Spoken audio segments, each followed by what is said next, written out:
Mr. Jashona Paguda Juna Leni Bema Valley Boss Na wadadim Ushanda apana chino batika Amabasa ambo wanika Ndagara ni ama Anzari chenge teke Ritake take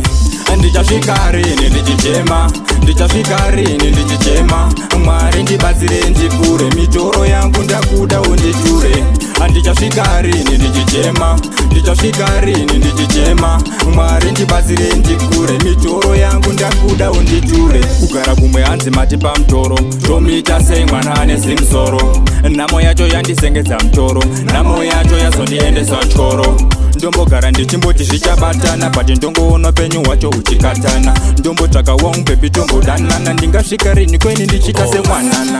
Ndichasvika rini ndichichema Ndichasvika rini ndichichema Mwari ndibatsire ndikure Mitoro yangu ndakuda undichure Ndichasvika rini ndichichema Ndichasvika rini ndichichema Mwari ndibatsire ndikure Mitoro yangu ndakuda undichure Dzangova nharu kugeza nsina tauwo maskati kana kuti mauro atimire kushanda tinotsvaka gauro kutsvaka mari ndo yedu shuviro vekwedu vanotumira mamhepo vanoda kuona life ichirwadza kunge jeko tingazviita sei ndo zviripo asi Jashona azoperese sipo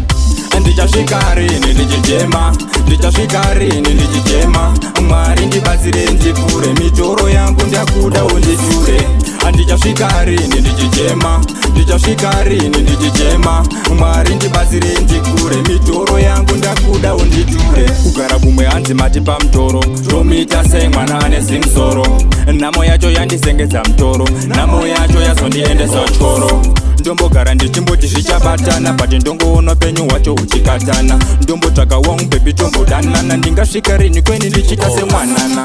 Ndichasvika rini ndichichema Ndichasvika rini ndichichema Mwari ndibatsire ndikure Mitoro yangu ndakuda undichure Ndichasvika rini ndichichema Ndichasvika rini ndichichema Mwari ndibatsire ndikure Mitoro yangu ndakuda undichure Ndichasvika rini ndichichema Ndichasvika rini ndichichema Mwari ndibatsire ndikure Mitoro yangu ndakuda undichure Ndichasvika rini ndichichema Ndichasvika rini ndichichema Mwari ndibatsire ndikure